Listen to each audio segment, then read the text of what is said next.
여주 시민 여러분 안녕하십니까? 여주시장 이양진입니다. 여주시는 2020년 행정안전부가 후원하고 한국지방자치학회와 한국일보가 주관한 전국 지방자치단체 인구 50만 미만 평가에서 종합 1위라는 영예를 차지하였습니다. 이는 아이 키우기 좋은 여주, 시민 누구나 원하는 학습을 할 수 있는 평생학습체계 구축으로 사람 중심 행복여주 구현의 원동력이라 할 수 있습니다. 여주시는 2016년 제1차 평생교육 중장기 종합발전계획을 수립하였습니다. 이후 2017년 교육부로부터 평생학습도시로 지정되어 지금까지 평생학습의 지속적인 성장을 이루어왔습니다. 제2차 평생교육 중장기 종합발전계획은 시민이 행복한 평생학습 도시의 디딤돌이 될 것이라고 생각합니다. 유네스코에서는 알기 위한 학습, 행동하기 위한 학습, 더불어 살기 위한 학습, 존재하기 위한 학습, 이렇게 4기둥을 평생학습교육 실천 원리로 강조하고 있습니다. 여주시는 글로벌 학습도시로 성장하기 위해 이번 제2차 중장기 종합발전계획에 유네스코에서 강조한 평생교육 실천 원리를 고스란히 담아냈습니다. 올해는 코로나19 감염병으로 인하여 학습 패러다임의 변화가 많이 일어났던 한 해였습니다. 앞으로도 학습의 변화는 꾸준히 일어날 수 있을 것이라 생각됩니다. 세종정신이 배움의 물결로 이어지는 행복학습도시 여주는 여주시 평생학습의 비전입니다. 이러한 비전 아래 여주시 행정을 추진하는 각 부서의 직무특성이 반영된 여러 가지 교육을 평생교육 차원에서 접근하여 공직과 시민의 삶 속에서 배움의 물결이 이어지도록 할 것입니다. 평생교육과는 평생학습자의 동반자 역할을 잘 수행하여 시민이 행복한 평생학습도시 여주가 될 수 있기를 기대합니다. 알기 위한 학습, 행동하기 위한 학습, 더불어 살기 위한 학습, 존재하기 위한 학습을 여주시에 구현하겠습니다. 여주심이 모이는 곳이 학습장이 될 수 있도록 하겠습니다. 오늘은 내가 학생이 되고 내일은 내가 선생님이 되어 서로 배우고 학습하는 행복한 학습도시를 만들겠습니다. 감사합니다. 예, 안녕하세요. 반갑습니다. 이성입니다. 평생학습도시와 시민행복이라는 주제로 강의를 하도록 하는데요. 간단히 저를 소개하도록 하겠습니다. 저는 현재 세계시민선교육원 원장을 하고 있고요. 이하여대 초빙교수를 하고 있습니다. 제가 유네스코 평생학습연구소에서 프로젝트 오피서로 한 2년간 근무를 했고 경기도 평생교육진흥원 원장을 또 초대 2대 원장을 했었습니다. 그리고 경기도지사 교육정책보좌관, 한국직업력개발원 이렇게 있으면서 제가 평생학습도시 그리고 평생학습을 위해서 우리가 무엇을 해야 되는지를 고민했던 내용을 여러분들과 같이 공유하는 그런 자리라고 생각하시면 좋겠습니다. 평생학습도시와 시민행복 제가 총 7번의 강의를 나눴는데 첫 번째가 평생학습과 시민행복, 평생학습과 시민행복이 어떻게 관계되어 있는가에 대해서 강의를 하겠고요.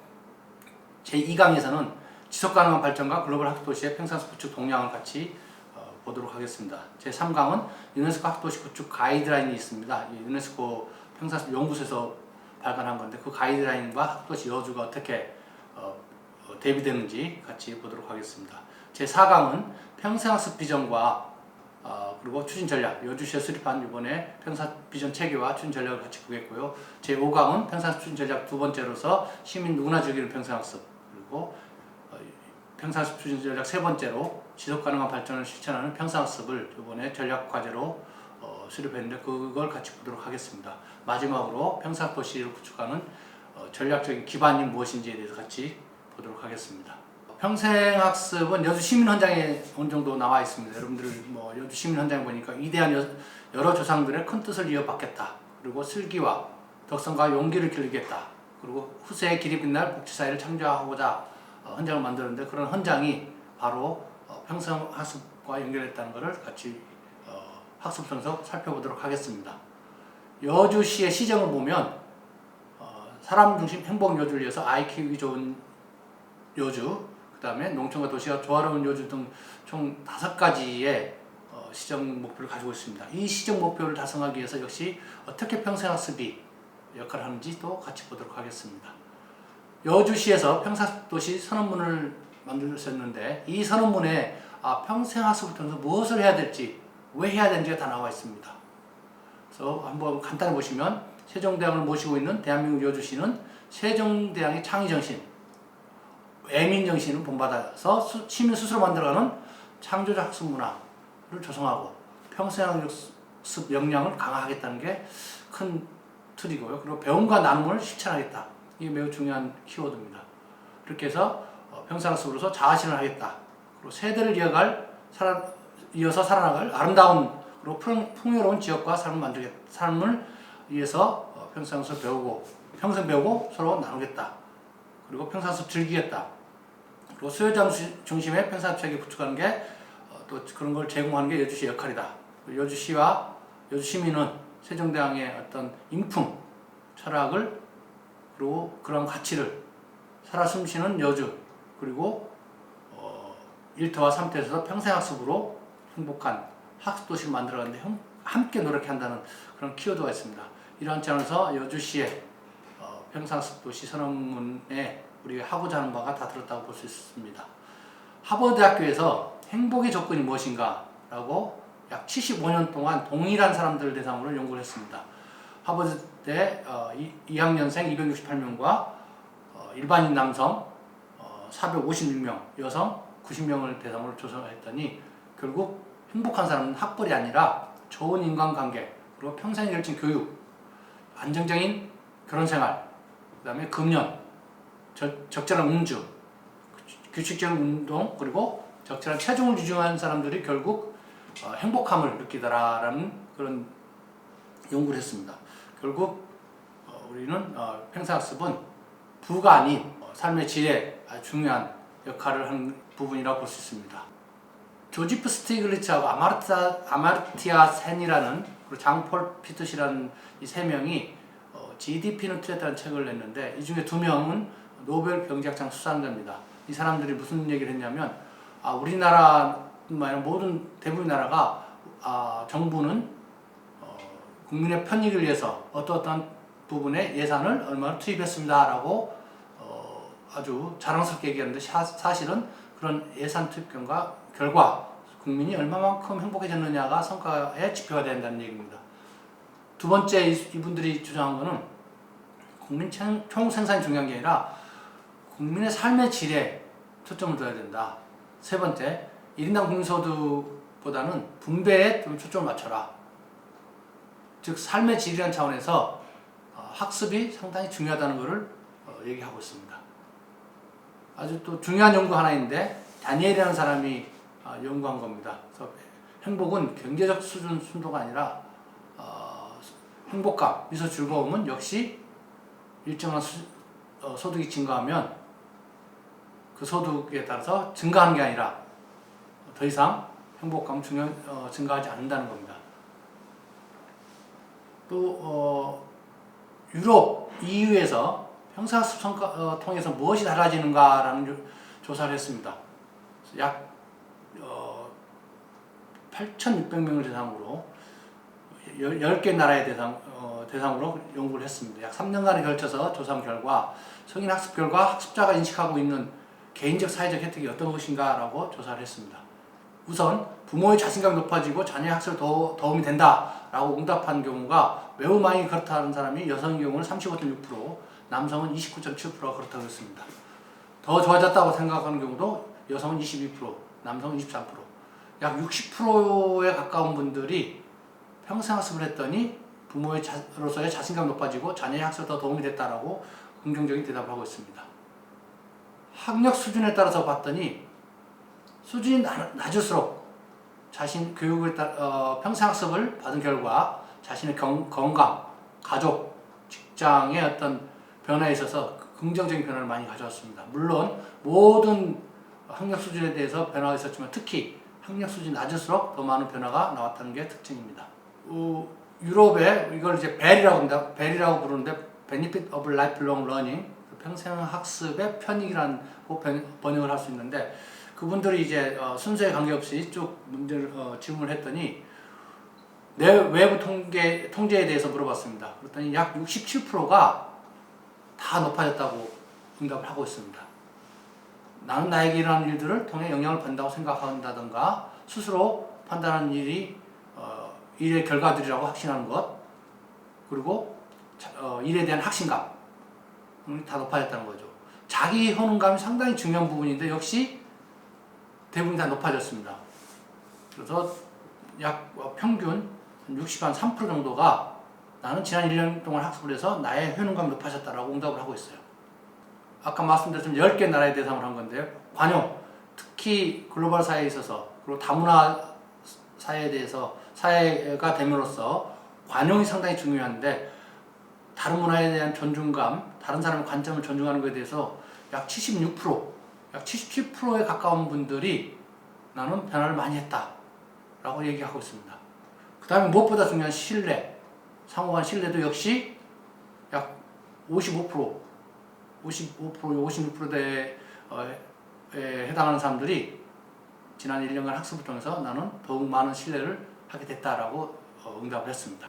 시민 역량에 대해서도 역시 상당한 긍정적인 응답을 많이 하고 있습니다. 특히 내가 속한 집단에 어떻게 참여해야 되는지, 어떻게 적극적으로 참여할 수 있는지에 대해서 긍정적으로 대답한 사람들이 67%에 달하고 있습니다. 특히 요새 중요시되고 있는 시민 참여에 대해서도 역시 55.9%가 자원봉사 활동에 더 많은 참여를 하게 되고 약 45%가 지역사회 활동에 참여를 더 많이 하게 된다라고 대답을 하고 있습니다. 이러한 점에서 평생학습이 우리 지역사회에서 매우 중요한, 그리고 특히 이제 주민자치 시대가 돼서 더욱 중요하다고 생각을 합니다. 정신적 건강도 상당히 좋은 걸로, 특히 나는 인생에 대해 만족한다는 비율이 76.2% 증가했다는 거죠. 다른 모든 걸 고려할 때 나는 행복하다. 약 81%가 늘었다고 얘기를 하고 있습니다. 직업을 통한 혜택도 역시 늘었다고 생각을 하고 있습니다. 이 조사는 직업 능력 개발에 참여한 사람 배제를 한 조사임에도 불구하고 직업을 통한 혜택도 많이 늘었다고 얘기를 하고 있습니다. 신체적 건강 역시 61.3%가 이전보다 증가했다. 그리고 건강을 위한 습관, 무엇보다도 이 건강을 위한 습관도 좀 변했는데 흡연 약 9.6%가 좀 줄었다. 그리고 16.7%가 술은 이제 음주는 9.6%, 흡연은 약 16.7%가 줄었다고 얘기를 하고 있습니다. 그 다음에 건강에 신경 쓰는 비율이 71% 정도, 그 다음에 건강한 생활 양식을 유지하려고 노력한다는 비율이 69%입니다. 그래서 이렇게 많은 변화를 누리고 있는데 이 Benefit of Lifelong Learning의 주요 연결을 요약해보면 사회적 관계가 증진되는 것, 그리고 새로운 네트워크와 친구가 증가된 것, 가정생활이 개선된 것, 사회 참여 확대된 것, 전문성을 공유하게 된 것, 문화적 지식 및 관용성이 증대된 것, 사회적 책임감이 증진된 것. 그래서 이 모든 것들이 우리 시민들이 살아가는데 매우 중요한 그러한 요소라고 볼 수 있습니다. 따라서 평생학습을 통해서 이 7가지의 개선을 가져올 수 있고, 이러한 것들이 결국 우리 지역사회를 활성화시키고 또 사람 살기 좋은 곳으로 만드는데 중요한 역할을 하게 되고, 그러한 지역사회에 활동하는 사람들이 결국 시민의 행복을 높이는 거고, 그렇게 한 마을일수록 그 마을의 사람들의 행복도가 높아진다는 겁니다. 경기도 평생교육진흥원에서도 평생학습 행복지수라는 걸 2014년도에 개발해서 매년 경년으로 지금 조사를 하고 있는데 2017년도에 조사한 결과를 보니까 역시 이 조사도 1년간 참여한 평생학습 통해서 얼마만큼 달라졌냐를 경기도 32개 시군에 있는 주민들, 일반 시민들 대상으로 했습니다. 약 6,000명이 참여를 했는데요. 왼쪽은 참여한 사람, 오른쪽은 참여하지 않은 사람입니다. 정신적 건강 어떻게 달라졌냐 했더니 71.8%가 긍정적으로 달라졌다고 했습니다. 이건 이제 참여자의 경우고요. 비참여자는 66.4%. 그 다음에 육체적 건강에 대해서는 참여한 사람들이 70%, 비참여자는 63.6%, 그리고 사회 참여에 대한 만족도는 참여자는 68.9%가 만족한다. 반면에 비참여자는 61.9%가 만족한다고 얘기를 하고 있습니다. 경제적 안정감에 대해서도 참여자는 62.2%, 비참여자는 56.4%가 만족한다고 하고 있습니다. 이 평균을 보면 평사 참여자는 약 68.5점입니다. 68.5%가 만족한다고 얘기한 반면에 비참여자는 62.1%. 즉 평생학습에 전혀 참여하지 않은 사람과 참여한 사람들은 물론 평생학습에 참여한 기간에 따라서 다를 수 있지만 약 6.4점, 통계적으로 매우 큰 차이입니다. 이런 차이가 있다고 볼 수 있죠. 즉 평생학습이 시민의 어떤 행복에 큰 영향을 준다고 볼 수 있습니다. 평생 참여자와 비참여자의 전반적인 만족도를 보니까 우리 전체 우리 전 국민 대상으로 했을 때의 그 전반적 만족도가 67.9%인데 경기도는 66.6%예요. 만족한다는 사람이. 그런데 평생학습에 참여한 사람과 참여하지 않은 사람들만 비교했을 때 경기도의 경우를 보니까 평생학습에 참여한 사람들은 전반적인 만족도가 70.4%예요. 반면에 참여하지 않은 사람들은 64.2%입니다. 약 6%의 차이가 나는데 이 차이는 상당히 큰 차이입니다. 즉 평생학습을 통해서 이렇게 6% 차이를 높일 수 있다는 반증이 되는데 다른 어떤 시의 행정적인 접근을 통해서 과연 64.2%인 주민의 전반적 만족도를 70.4%까지 높일 수 있겠느냐라고 했을 때는 그래서 우리가 고민을 할 필요가 있다는 거죠. 다시 한번 말씀드리면 우리가 도로를 1km 가는데 도시에 따라 다르겠지만 각종 보상비까지 하면 약 100억 이상이 든답니다. 그 100억의 10분의 1만 평생학습을 촉진하는 데 투자한다면 아마 그 시민 행복도는 훨씬 더 높아지지 않겠는가. 그런 의미에서 인프라 중심의 경제적인 접근 중심의 그런 행정에서 이제는 삶의 질 중심, 즉 학습을 통한 삶의 질 중심으로 많은 관심을 둬야 될 때입니다. 평생 참여 경험에 따른 사회 참여 활동에 어떻게 참여하고 있느냐 참여를 봤더니 역시 자원봉사도 참여한 사람들 11.4%가 참여하고 있다고 하는 반면에 그렇지 않은 사람들은 약 5.4%만 자원봉사나 재능 기부를 하고 있다고 하고 있습니다. 자선단체 기부 후원도 역시 평생학습 참여한 사람들이 약 19%, 그렇지 않은 사람들은 10.5%, 그리고 동아리 참여도 평생학습 참여를 하는 사람들은 60% 정도를 참여하는 반면에 그렇지 않은 사람들은 약 47%, 그리고 지역사회 단체 참여도 역시 8.2% 대 5.3%로 큰 차이를 보고 있습니다.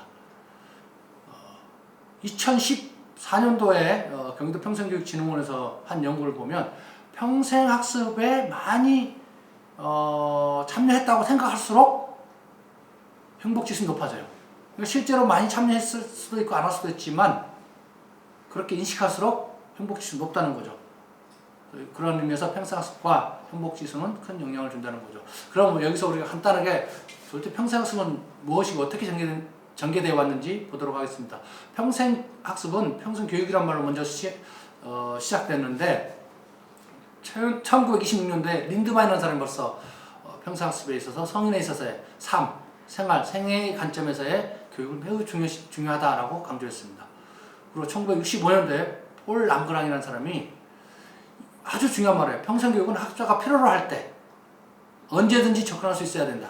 그리고 암과 삶이 통합된 학습 지원을 강조했거든요. 여러분 아시겠지만 암과 삶의 어원은 같거든요.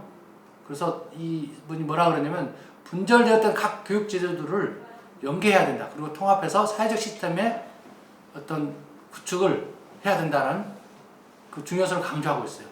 1965년도면 우리는 경제적인 관심을 모든 것을 쏟아부을 때인데 경제적인 발전에 폴 랑그랑이라는 사람은 벌써 평생학습의 중요성을 얘기한 겁니다. 그리고 1972년도에 아주 중요한 보고서가 나와요. 유네스코 회의에서 나온 건데 포르 보고서라는 그걸 통해서 학습사회라는 개념을 처음으로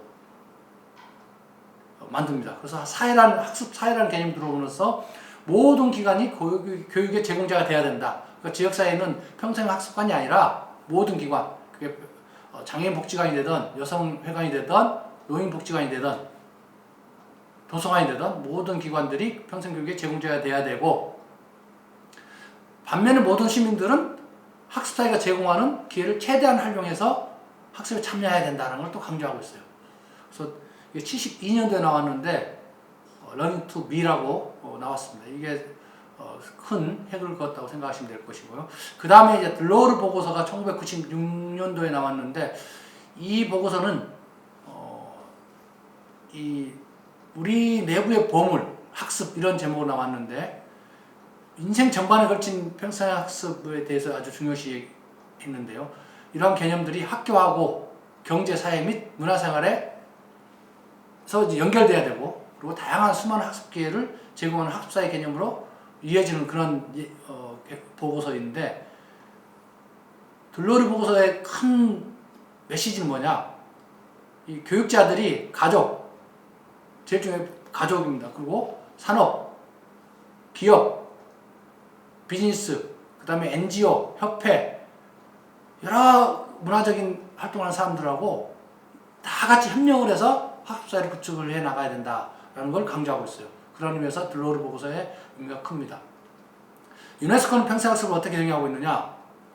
첫 번째, 유네스코는 학습과 생활의 통합에 뿌리를 두고 있습니다. 그래서 모든 연령대, 어린이, 청소년, 성인, 노인, 소녀, 소년, 여성, 남성 할 것 없이 모든 사람들을 위한 학습을 강조합니다. 그리고 모든 삶 맥락, 즉 가족, 학교, 공동체, 직장 이런 맥락에서의 평생학습을 강조하고요. 그다음 다양한 형식, 공식 교육, 우리 학교 교육 있죠. 그다음 비공식 교육, 그다음에 무형식 교육을 통해서 광범위한 학습료가 요구사항을 충족시켜야 된다라고 강조하고 있습니다. 평생교육의 사전적 의미는 개인의 출생에서부터 죽을 때까지 전생에 걸친 교육을 얘기합니다. 그래서 학교 및 사회 전체 교육을 다 포괄하는 개념으로 얘기를 합니다. 그런데 우리나라 평생교육법에서는 평생교육이라는 것은 학교의 정규교육을 제외한 학력보완교육, 성인 문자애들 교육, 직업능력 향상교육, 인문교양 소양교육, 그 다음에 문화예술교육, 시민참여교육으로 한정돼요. 이는 고용노동부에서 직업능력 개발을 하기 때문에, 그리고 학교교육은 교육부, 교육청에서 하기 때문에 지방자치단체에서는 사실은 학교교육과는 별개로 이런 정책을 펼치기 때문에 학교교육을 떼어놨습니다. 그러나 진정한 의미에서 평생교육은 학교교육과 다 포괄한다. 그리고 우리 혁신교육에서도 시즌 3에서부터 마을 학교에서, 마을에서의 교육, 학습을 중요시하고 있습니다. 그런 의미에서 학교교육과 사회에서의 교육을 같이 가야 된다. 그래서 평생학습은 약간의 강제성을 띈 교육의 개념에서 그 관점을 전환한 겁니다. 그래서 1980년대부터 에듀케이션이라는 말 대신에 글로벌에서는 러닝이라는 말을 써요. 근데 평생교육은 약간의 강제성인 거죠. 이건 약간 의무, 책무고, 개인과 집단 의 학습을 평생에 걸쳐서 가르치는 활동에, 가르치는 것에 방점을 줍니다. 그런 의미에서 유네스코에 평생학습을 총괄하는 유네스코 평생학습 연구소는 평생교육 연구소로 있던 거를 2006년도부터 평생학습 연구소로 명칭을 바꿉니다. 그런데 우리는 이제 교육부가 평생교육법을 하다 보니까 일선 시군구에서는 평생교육과라는 말을 많이 써요. 물론 평생학습과라고 쓰는 경우도 많이 있거든요. 근데 이제 우리나라의 국가평생교육진흥원을 보면, 영문 명칭을 보면 National Institute for Lifelong Education이에요. 에듀케이션을 쓰고 있거든요. 서울시 평생교육진흥원도 Metropolitan Institute for Lifelong Education, 그래서 에듀케이션 쓰고 있어요. 경기도는 경기도 평생교육진흥위원회의 경우는 경기도 Provincial Institute for Lifelong Learning을 쓰고 있어요. 경기도 평생교육진흥원만 learning을 쓰고 있는데, 사실 영어로는 education보다는 learning 맞습니다. 우리는 education 쓰지만 외국에 쓸 때는 learning이 맞습니다. 우리가 평생교육진흥원이라는 표현을 education을 쓰면 외국에서는 이 사람들은 아직도 learning 대신에 education, 학습 대신에 교육을 쓰는구나 라고 의아해합니다. 그래서 좀 아쉽지만 지금이라도 저는 국가평생교육진흥원, 서울시 평생교육진흥원 등 다른 여타 진흥원의 영문 명칭을 learning으로 바꿔야 된다라고 생각을 합니다. 아까 말씀드렸지만 평생교육은 6가지 6대 영역이 있습니다. 기초문화교육, 학력보완교육, 직업력교육, 문화예술교육, 인문교양교육, 시민참여교육으로 정의되어 있습니다. 평생교육 관련 법령, 우리나라는 전 세계에서 유일하게 헌법에 국가가 평생교육을 진흥해야 된다라고 명시하고 있어요. 그리고 평생교육법 제9조에 교육부 장관이 매 5년 평생교육 중장기 발전 계획을 세우도록 하고 있습니다. 평생교육 진흥 기본계획 수립하도록 하고 있고요. 또 평생교육법 제5조에 국가와 함께 지방자치단체는 모든 국민에게 평생교육 기회가 부여될 수 있도록 평생교육 진흥 정책을 수립하고 추진해야 된다라고 의무화하고 있어요. 이걸 기반으로 해서 우리 광역지자체와 시군구가 평생학습을 추진하고 있는 겁니다. 여주시 같은 경우는 여주시 평생교육진흥조례 제3조에 시장은 시민의 삶과 질 향상과 도시의 경쟁력 제고를 위해 평생학습도시 조성과 평생교육 진흥을 위해 정책 개발과 조사 연구 계획을 수립하고 추진해야 된다라고 명시하고 있습니다. 이런 것들이 법적 기반이 되죠. 이 평생학습도시 개념은 1970년대에 학습도시 개념이 OECD 중심으로 등장을 하게 됩니다. 그래서 90년대를 거쳐서 유네스코에서 본격적으로 OECD보다 좀 늦지만 학도시에 관심을 갖게 되고 유네스코 평생교육연구소 그리고 유네스코 평생학습연구소에서 평생학습 관련돼서 유네스코 글로벌 평생학습도시 네트워크를 구성을 합니다. 그래서 2014년부터 본격적으로 제1회 국제학습도시 컨퍼런스를 개최하면서 학습도시 전략을 전 세계에 펼치고 있습니다. 유네스코는 학습도시를 뭐라고 정의를 하고 있냐면 고등교육부터 포용적인 학습을 촉진하는 그러한 도시로서 이렇게 하기 위해서 모든 도시의 자원을 효과적으로 활용해라. 우리는 보통 시의 예산을 활용하는데 유네스코는 도시의 모든 자원을 다 활용해라. 인적, 물적 그런 인프라를 다 그다음 환경적인 것들을 전부 다 활용하라는 거고요. 특히 가족과 지역사회에서 학습을 활성화하는 도시가 평생학습도시다. 그리고 직장에서의 학습을 촉진하는 도시. 우리는 고용노동부에서 직장에서의 학습을 주로 관장하기 때문에 우리 도시 시군구는 이를 좀 등한시하고 있는 경우가 있는데 사실은 고용노동부의 사업과 연계해서 이런 것들을 펼칠 필요가 있습니다. 그리고 아주 첨단 학습 기술을 활용하는 그런 학습도시 그리고 학습의 질과 유성을 향상시킨 도시다. 우리가 보통 양만 따졌거든요. 교육생이 몇 명이고 만족도가 몇 명인지 예산이 얼마인지 그러나 그게 아니라 어떤 학습 성과가 나타나는지 그런 변화가 일어났는지 그런 질을 따지는 겁니다. 그리고 평생학습 문화를 조성하는 도시 그래서 이런 것을 통해서 이러한 도시는 개인의 권한부여, 사회적 통합, 경제적 발전 그리고 문화 번영으로 지속 가능한 발전이 가능한 도시를 만들 수 있을 거라고 주장하고 있습니다. 아까 말씀드렸던 유네스코 학도시 네트워크 GNLC라고 그러는데 이런 것들이 이제 전 세계의 도시들의 학습 도시화를 촉진해서 만들어진 겁니다.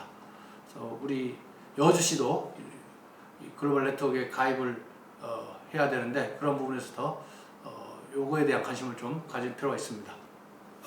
유네스코 학도시에서 글로벌 네트워크를 구축하고 지금 여주시도 가입하려고 애를 쓰고 있는데 2020년 현재 59개 나라 약 220개의 도시가 전 세계에서 회원도시로 가입되어 있고 한국은 가장 많이 가입되어 있습니다.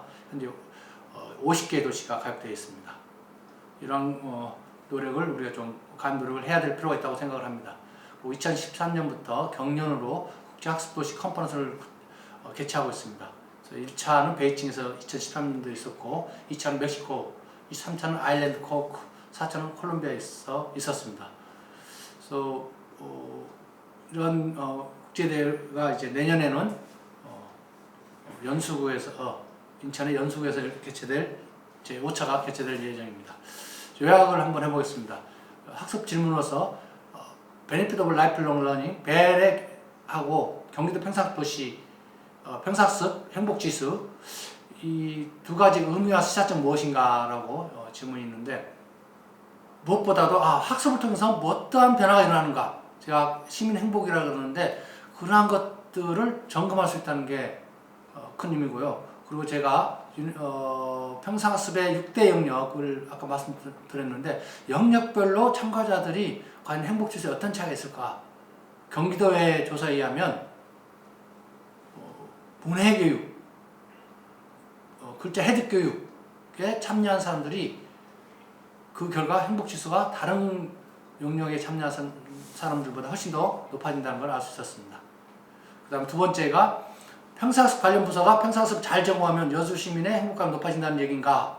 이런 질문인데 사실은 평상습 관련 부서가 평상습 잘 적용하면 행복감이 높아지죠. 근데 평상습 관련 부서 그러면 평상습과 또는 평상교육과를 생각하기 쉬운데 사실 여러분도 잘 아시겠지만 거의 모든 과가 다 관련되어 있습니다. 예를 들어서 동물복지 관련된 부서가 있으면 동물복지 관련해서 교육을 제공해 주는 것은 그 동물 관련된 부서의 책무고 그걸 교육받은 사람들이 보다 더 만족한 삶을 살 가능성이 높아진다는 거죠. 글로벌 도시 평상습은 어떻게 전개하고 있나요?